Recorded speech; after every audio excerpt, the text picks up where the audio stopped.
What happens when all the therapy fails?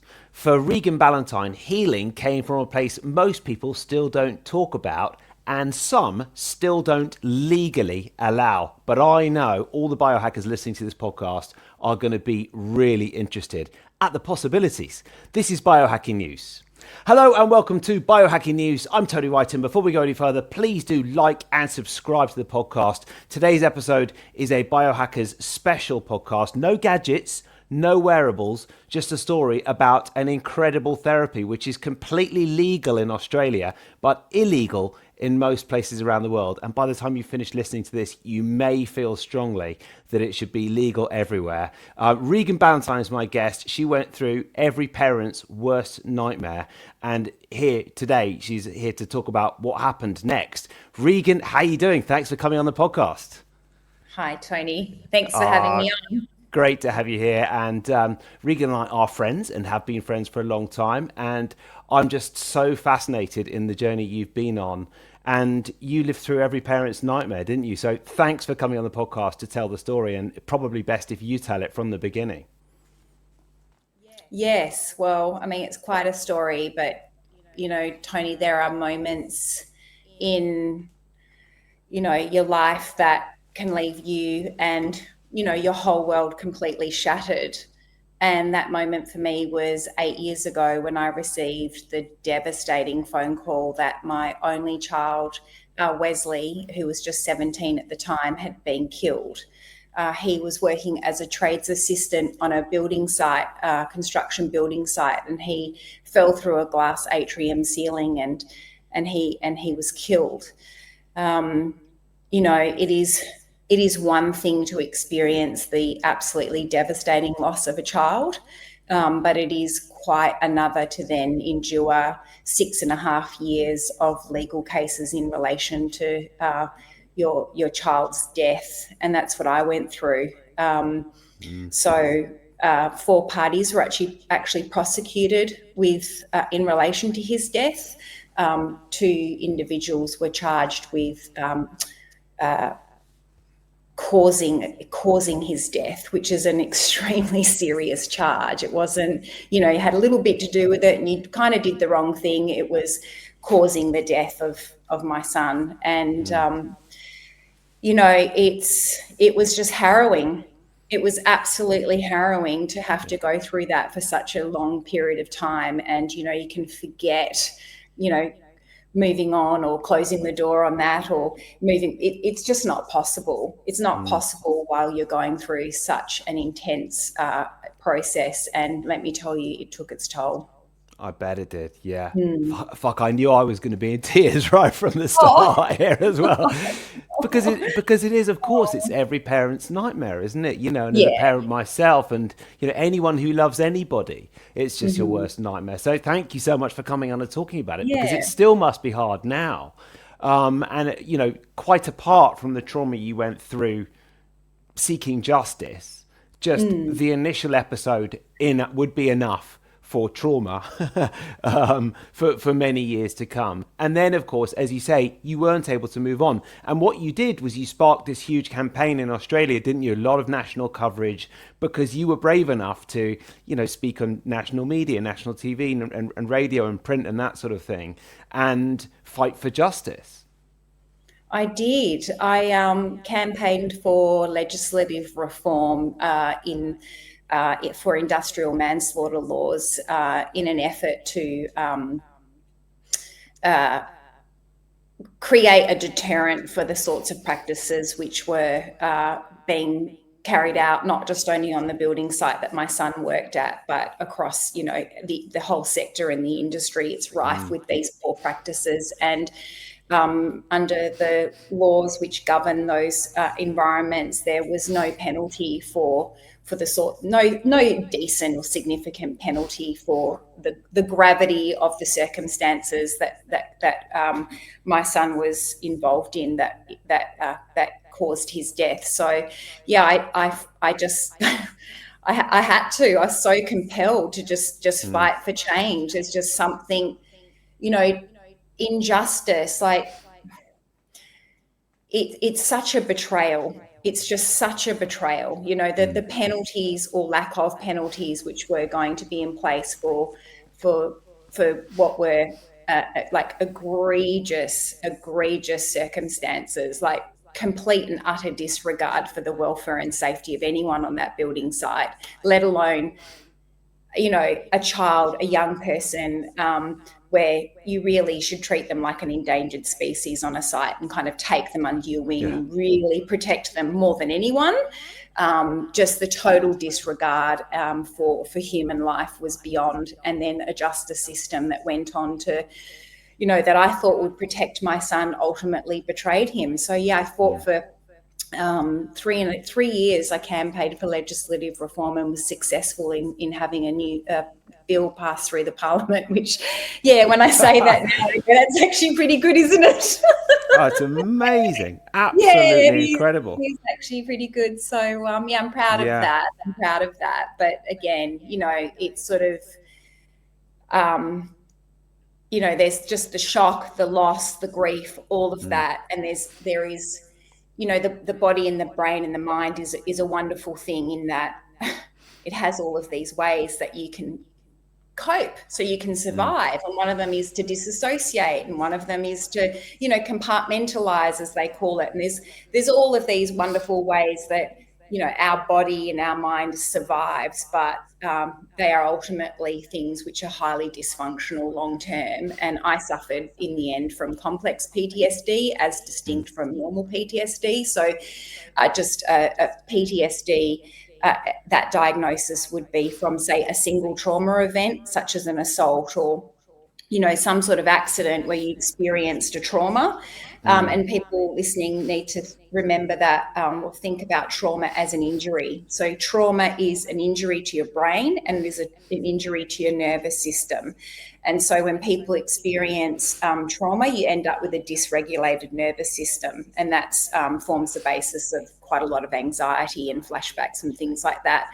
I suffered from, was diagnosed with complex PTSD, and that's when you have a exposure to a repeated trauma. So 4 separate court cases over a period of 6 years would do the trick. And, you know, the impacts of that long-term, a repeated trauma on the nervous system is extensive. It's like you get stuck in a particular mode of living in the world. So you have these different states of your nervous system, which everyone would know about. You know, your rest and digest, your flight and fight, which is fear with mobilization, fear and you're going to act. And then you have the fawn response, so that freeze response, which is fear with immobilization. So you have these 3 states of your nervous system, and when it's regulated, you can move between those states as we need to and re-regulate into a normal rest and digest state. But when you experience complex trauma, because you are exposed to a elevated traumatic situation for such a long period of time, like I was, you are stuck in that fight or flight response. You are permanently in that state, is how I would describe it. And people often say to me, what was it like? And I say, it's like, you know, when someone always hits you in the car, and that feeling of fear and just that angst that hangs around with you all day or for a couple of days even, it's honestly like feeling like that all the time. Just in your body, just tense and just uncomfortable in your body. And that's a state that I was in for such a long period of time. So as biohackers, I feel like, you know, we're interested in exploring alternative ways that might be quite intuitive, but are often ignored by the mainstream. And we have explored different types of therapy before. And I know you sort of went through, obviously today we're going to talk about MDMA therapy, and it is clear to me from having been a friend of yours, you know, sort of, obviously you're on a different continent, but we have met in person, we've stayed in touch over the years, and I can tell how well it's worked, and I can't wait to hear about it. But I know that you tried all sorts of different types of therapy on the way to MDMA therapy, didn't you? 100%. So I should have written it down. It'd be easier. But here we go. And then you're going to get an insight into my soul here. So So obviously traditional talk therapy, and that was helpful, and I'm very grateful to have found a good therapist, and she was a real anchor and a support to me during that time. And that's one of the great benefits of therapy, is that support. Inside that therapy, we did EMDR therapy. Have you heard of that one? Yes, I have. Yeah. Yep. So for people listening, essentially you go into therapy and your therapist will hold fingers up like this, and you follow your eyes, follow this pattern. And essentially it's supposed to mimic rapid eye movement and get your brain into an alpha brain wave. And essentially through that, you're able to kind of reprogram a new neural pathway. And that is a super effective, and I would say the gold standard of trauma therapy at the moment.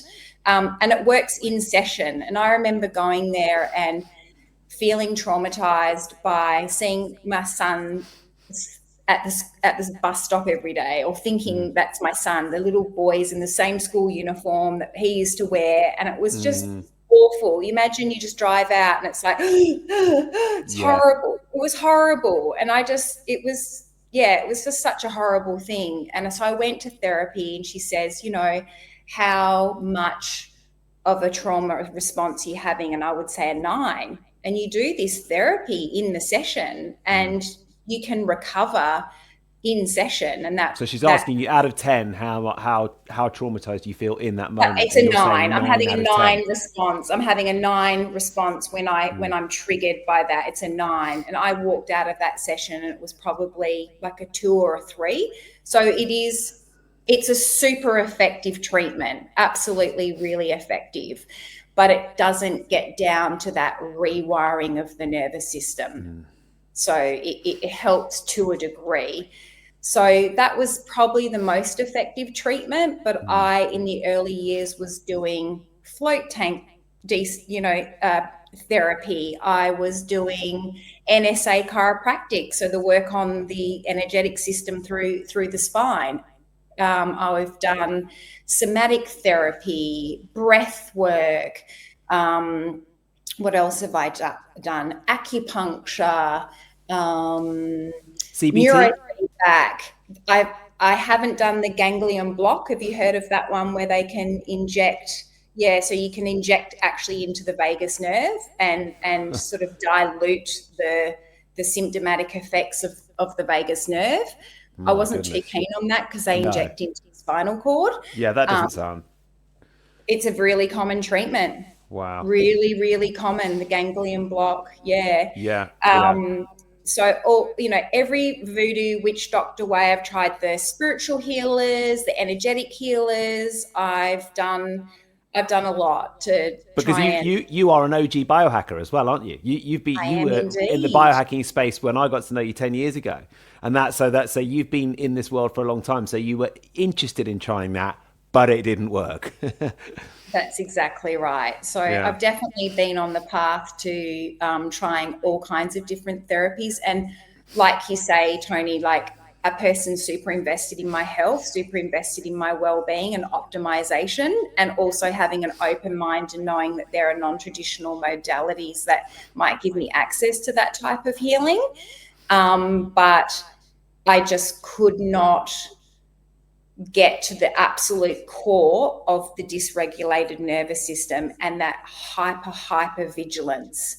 It's like having a security system, which is your nervous system, just with a massive software issue. It's got a software glitch, and your security system is picking up a fly going past. That was sort of what my nervous system was doing. And I was so wanting and believing that I could heal myself, because I believe in the power of the human body. I believe in our body's innate desire and capability and intelligence to heal. And so that's what put me on the path for searching inside the psychedelic space. So, right. So you class MDMA as psychedelic because MDMA therapy is legal, luckily, in Australia, and it's not legal pretty much anywhere else in the world, is it? You're right. So they do classify MDMA-assisted therapy as a psychedelic in Australia. It's the only place in the world up until about 3 weeks ago. New Zealand has, I apologise, New Zealand's actually legalised psilocybin, but not MDMA. Right. So Australia is the only place in the world that 18 months ago made psilocybin and MDMA-assisted therapy available for use to treat PTSD, and psilocybin to treat treatment-resistant depression. And what state were you in emotionally and mentally before you started the MDMA therapy? Were you any better through having done all these other treatments, or did they only ever really work in the moment? Did you really feel like you'd made any progress? Yes, definitely. But Yes. It wasn't a game changer. I thought that the anxiety that I experienced and that feeling of being uncomfortable in my own body, and that like someone has just jumped out from behind a door and frightened me, like that was how I felt all the time in my body, all the time. And then I would be triggered multiple times a week by seeing certain things that reminded me of my son. And then that would literally take the breath out of my body. And it would, I describe it as the earth falling away from me. And it's like, just always this gasping feeling in the body of panic. Yeah. And that never left. And I thought I'd resigned myself to the fact that that was kind of a life sentence. I had just accepted that sadly was something. Makes me really like quite emotional now thinking about that, because with everything that I tried, there was a real sense of hopelessness. And this is what's so incredible about these medicines. I don't even call them drugs. I say medicines, is because it is a beacon of hope for people like me and people that have way more devastating trauma than you or I could even comprehend. You know, there are people in the world that have experienced in like unimaginable pain and suffering. And to have hope that you can recover from that suffering and restore your nervous system is it's just like it's a new frontier in a field where there hasn't been any new treatments for PTSD in over 20 years. And now you've got MDMA assisted therapy, which in stage 3 clinical trials have demonstrated 87% recovery, where participants no longer meet the diagnostic criteria for PTSD. That is like out of this world. And you think that's amazing. That are no longer reliant on medication. You know, so what's actually happening then when you go for the MDMA therapy? How did it work? So essentially, the medicine acts on a part of the brain where your fear centers and your emotional responses become kind of muted, especially the fear center, which is super important. And there is, you know, this process that occurs that's different for everyone, and I'll tell people what happened for me. But essentially, as you go through this individual process, this neuroplasticity develops in the brain, and you're inside what they call a neuroplastic bubble for about 5 days. Some people report up to 3 weeks, and inside that period of time, it is the work you do is just as important as what you've done in the therapy. Like the neuroplasticity that is created that's the sweet spot. That's where you can embed what happens inside the experience. So I can tell you about what I did if you like. Oh yeah, because I think when people hear MDMA therapy, they think, obviously not trivializing at all what you or anyone goes through, they think that might be quite fun because MDMA is quite fun. Whereas with psilocybin, clearly, if you're doing a massive dose of psilocybin, the theory is in a therapeutic session, it might be quite a lot more traumatic. I'm really interested to know about the mechanics of what happened, how you spoke to the therapist first, and then how you felt in the moment when you were doing the work. Yes. So it's such a funny comment you made earlier, because literally every single person seems to be dancing in the therapy room. So it's not like that, okay? It's not like that. So, yeah, Mythbusters here. So no, Yeah, that is exactly. Yeah. what it's like. So essentially, the protocol is you have 3 doses over a period of time. For me, it was over a period of 9 weeks. So week 1, week 4, week 9. That is like the recommended therapeutic protocol. The first dose is less milligrams than the second and third dose. And when you have the second dose, you're like, now I know why they don't give you that on the first go, because it's quite a lot more intense. Yeah. So you kind of build up to it, which is good. You go into the rooms, you go into a clinic, and there's this trippy music, for lack of a better term. And you can listen to it either in the room or with your headphones on. And you're also given an eye mask. And the idea is that you have quite an internal experience with through connecting with the music. It plays a really pivotal role. You set your intention about what it is that you want to get out of that therapy session. So interestingly, every session where I set an intention was the thing that came forward to be healed. So my second session, I set the intention of finding and resolving my grief, because I had buried it to survive, right? That's what I had to do. I mean, I never cried at my own son's funeral. I gave a eulogy at his funeral and did not shed a tear. That is how numb and in a state of shock that I was in.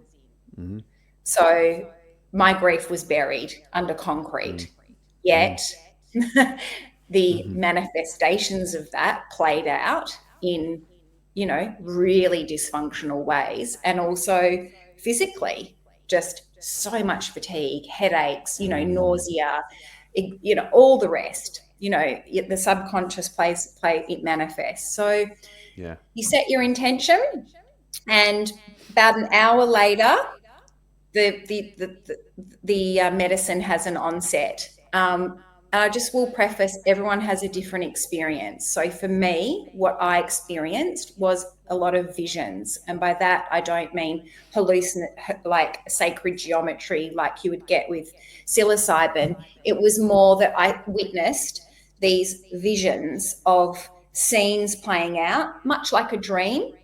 But in a dream, you're a part of it and you feel like you're in that dream. This was different. I was observing. I was like a witness to these scenarios playing out. And these scenarios were metaphorical scenes. And I had this very intense and deep connection to a higher aspect of myself while I was, Wow. yeah. And I was sort of communicating with a higher aspect of myself. The scientific literature actually refers to this, because people might be going, that sounds weird, but it's actually scientifically documented in the literature. They call what I experienced the inner healing intelligence, and that this is what you in some ways commune with. So the inner healing intelligence is the notion that the body has an innate desire to heal. You think of a cut, you think of a bruise, you think of all of that cosmic intelligence that is in the body that heals a broken bone, heals a cut. And whatever that is what I was communing with and getting information from while I was inside my experience. So I had these really powerful scenes play out. One entire sort of scene around finding my grief and resolving my grief that was extremely powerful. But I'll give you some examples of the sorts of things that happened. So I saw this huge control panel. So think of the Starship Enterprise. It was this enormous control panel with every button, dial, and switch that you could imagine. And I was there loving it. And I could twist this and turn that and adjust this and da-da-da-da-da. And someone with anxiety, we love doing that. We want to adjust everything. We want to fix everything in our external world. Just, Yeah. if I could fix that and change that and move this and just do that and adult that, then I'll feel better, right? Because it's the music that's making me anxious. It's the person that's making me anxious. It's the place that's making me anxious. That's what we think. That's what people with anxiety think. Like, your world shrinks. Like, can't go there, that gives me anxiety. Can't do this, it gives me anxiety. Can't have that music, it gives me anxiety, right? And when you're having these visions, did you have a blindfold on, or were you with a Yeah. therapist at that point? Is the therapist talking to you, or are you just sort of sitting Two on your own and going? therapists. Two Two therapists therapists, are in yeah. the room, and I'm sort of narrating what's going on because I understand the importance of relaying the information. So I'm like, Okay. oh, I'm here, and this is what's going on, and I'm just there, and I'm in a control panel, and I'll be like, oh, and this revelation would just come to me. And the revelation in that scene was all of those adjustments alter your external world. The adjustments need to happen in your internal world. Like, duh, obviously. I mean, now that I know that now, it's like, of course, but that was the revelation. That was the beauty and the wisdom and this deep insight. It was like that all of those things don't fix it. It's what's going on in you internally that you need to look at. That's what you need to adjust. That's where you will find the answers. That is the source of your anxiety. It is from within. And like that is just so powerful. It is empowered me to just not feel like I'm some sort of victim of my circumstances. Like, I can take total agency over doing that work when I do feel a trigger, rather than going, oh, it's the music. I can go, oh, what is that? What actually is that? It just totally changes how I live and operate with the feelings that I have now. And I'm actually able to go and look at it and be with it and process it. It's just a fundamental change in how I actually live my life, honestly. So was that revelation, was that enough to do the inner work, or are then the therapists saying something to you to reinforce that in the moment or in the coming days after that? I've heard from some other patients I've spoken to that they have quite a lot of dialogue with their therapists and kind of do therapy inside the sessions. For me personally, I didn't really do much of that. You do have sessions the very next morning. So like at 8:30 in the morning, they want you back to do what they call integration. And that's what I said earlier about being such a critical, important part of the process, is taking all of these insights, of which I've got so many, and working with the therapist to really make sense of it. And also, what are you going to do with that? What are you going to do with that information? And did you feel, I mean, how did you feel when you were in that session, the second session, for example? You're having these incredible revelations. How do you feel in the moment when you're having that revelation? How do you feel afterwards, once the therapy is finished, and how did you feel the next morning? Well, the second session, I went on a journey to find my grief, and that's a big thing. It was a big thing for me to look for that, and I found my grief, and I resolved it. I resolved it in that session, and I honestly thought that was going to be on par with an exorcism. Like, I thought it was going to be intense, painful. I thought I'd be weeping and wailing and howling, and I thought, tearing that out of me that had been so buried is going to be like an exorcism. It's going to have to be just ripped out of me. And it just wasn't like that at all. It was just this process that I went through, this very conscious process of taking my grief and integrating it into my life, into myself, accepting it. And it wasn't painful at the time. That was the effect of the medicine, obviously. But afterwards, I mean, of course, it's intense. I described it as doing 10 rounds with Mike Tyson in a cosmic washing machine. That's how so Yeah. that kind of sums it up. Like, it's just like doof, doof, doof, and it's like, it's all mysterious and magical, but it's, you're in there dealing with some heavy, heavy stuff. Yeah, But and letting go of it all is also must feel hard. You must feel guilt about letting go of it, you know? well, no, I feel relief. Yeah. I feel relief. It's like I just feel unburdened. It's like especially having found my grief and all kinds of, other things that I resolved, but particularly my grief, that I was not able to access or touch or feel or anything like that. That was just literally felt inside of my cells, inside of my whole being, and to Yeah. be able to access that and process it has been literally life-changing. I mean, yeah, it's just I've been able to process something extremely painful. But people say, "Oh, you're cured now, you're fixed." It's like, nothing's ever going to change the fact that I've lost my son and what I went through. That trauma still exists, that experience still exists, but what's changed is my capacity to be with it, to live with it, to hold it, to carry it, and to walk with it. That's what's changed. It's not that I don't feel those things anymore. I can just notice it, as opposed to going like that, Yeah. That's you know? absolutely amazing. So it was 3 sessions. Yeah. And have you had more sessions since? No, I wouldn't mind one more, to be honest with you. Just to kind of sweep up, just after all this time. I think there's just layers. There are layers that unfold.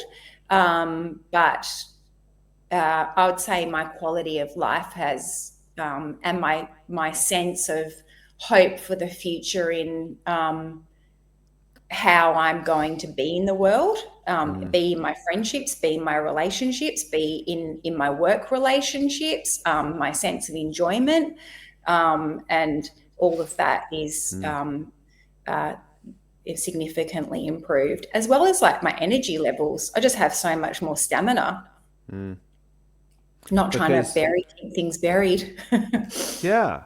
And so how long ago was that therapy, that the MDMA therapy A that you year had? ago. A year ago. Yeah. God, that's absolutely amazing, isn't it? Such a Yeah, change in your life. yeah, And why? yeah. So MDMA is a chemical compound. It is not naturally occurring. It is, as we say, illegal in every country in the world except for Australia. Luckily, because you got it on insurance, didn't you? No, I didn't. So I Oh, paid. oh, paid gutted. I know. It's only literally, I think 3 weeks ago, one of the top insurers here, Medibank, shout out to Medibank. What a bold and amazing paradigm changing move. Are Yeah. the first insurer in Australia to cover the costs of the treatment, which is significant. It cost me $30,000, Yeah. right? And you don't do that on a whim, right? No, of You course you don't. you make that type of investment because you have a serious need, and the numbers stack up, like the odds stack up. So for me, the clinical data was undeniably strong, in order for me to make that investment. Yeah. So I made that choice, and yeah, I'm really glad that I did. Oh God, And I'm really glad forgiveness you that did. And yeah, you're helping you're now increasingly helping other people. I know that's something you'd like to do even more, isn't it? Because there must be so many people out there, and I hope a lot of people listen to this who think, well, I went through that terrible thing, and I feel like Regan did 2 years ago. And maybe I could try this as well. And you're out there actually helping them just by telling this story, but also, working to talking to people one to one and whatever it is. And that's amazing. Yeah. Well, look, there are opportunities to access the treatment via clinical trials, and there are a lot of countries where hopefully it's close to being made available, in to the public in the way that it is in Australia. But people do travel to Australia to have the Do they? treatment as well. Wow. Yeah, they do. Yeah. Mm. And what about? I mean, there were obviously there's a lot of people will be skeptical simply because it is illegal almost everywhere. Why is it illegal? And is it really that much better than everything else? I know you would say yes, but does the evidence stack up? The evidence is like undeniable. I mean, the fact you look at the alternative treatments. The alternative treatments are EMDR therapies, the injection into your spinal cord, which is short term, and uh, SSRIs, so some or anti-anxieties and what have you, which, I mean, people take those long term their whole life, and the side effect profile on those drugs is not great. Of course it is. Um, Yeah. and in my personal opinion, they are a band-aid. I think they are really great for an acute response, but for a chronic long-term issue, I personally do not think that, for me, that wasn't an answer. That felt like something that was not addressing the root cause, which was the dysregulated, injured nervous system. And through some magic that I can't explain, and a scientist or medical Yeah. professional would, these medicines allow you to rewire your brain. And it's like having a firmware upgrade. That's how I would describe it. And these are, this is new paradigm mental health care without a doubt. And why are there so many kind of obstacles to being put forward? I'm sure your audience could probably answer that question, Tony. Yeah. And I just think it's really interesting because there's so many different, a lot of therapeutic approaches to anything really, not just the sort of deep trauma on a consistent level that you've been, or a persistent level that you've been through, but a lot of therapeutic approaches, they encourage associating with the emotion to then release it. If you're burying all that grief, the theory is that, for example, this is not grief related at all, but when you and I first met, I'd already been through months and months of fatigue when I hadn't been able to get out of bed, hadn't been able to go to work. And for me, what worked was going to see someone who was an emotional freedom therapist, tapping. And I'm sure you and I have talked That's about that right. before. Yeah. And the reason it worked, of course, was because it was connecting with how I was feeling. What I was trying to do is push it away. Oh, it's fine. You're absolutely fine. Stop being so silly and distracting. But actually what I needed to do is stop and be present and connect with it and acknowledge it. And I'm trying to figure out the mechanism of what's going on with the MDMA therapy. Is it the same thing? Is it connecting with the grief to release it, or something else? My experience was that the medicine took me to a place. It was a place that I went to that was represented by, say, starting off the experience going down roads or going down lifts or flying through skies. Like, every experience started off with some journey of going somewhere, right? And you were just down these stairs, down these escalators, down to the bottom of the sea. Whatever it was this process of going to a place, and that place was the depths of my unconscious. Like, it's a place that you go to. It's something unlocks, and there's some opportunity to access deeper parts of the self, and you 100% connect to a deeper aspect of your soul or consciousness. There's just no denying of that for me personally. And the fact that it's referenced as the inner healer intelligence in all of the scientific literature, I mean, that is a common experience. And you then connect with a higher aspect of yourself that wants to heal your psyche, and through all of these, different experiences you have inside, your kind of mind, you're able to unlock and heal aspects of your psyche that need healing. I don't know how you explain that. I'm not the person to ask, but I just know that it was very, very real, and I just know that it was something. It was a connection to a greater source, in my experience.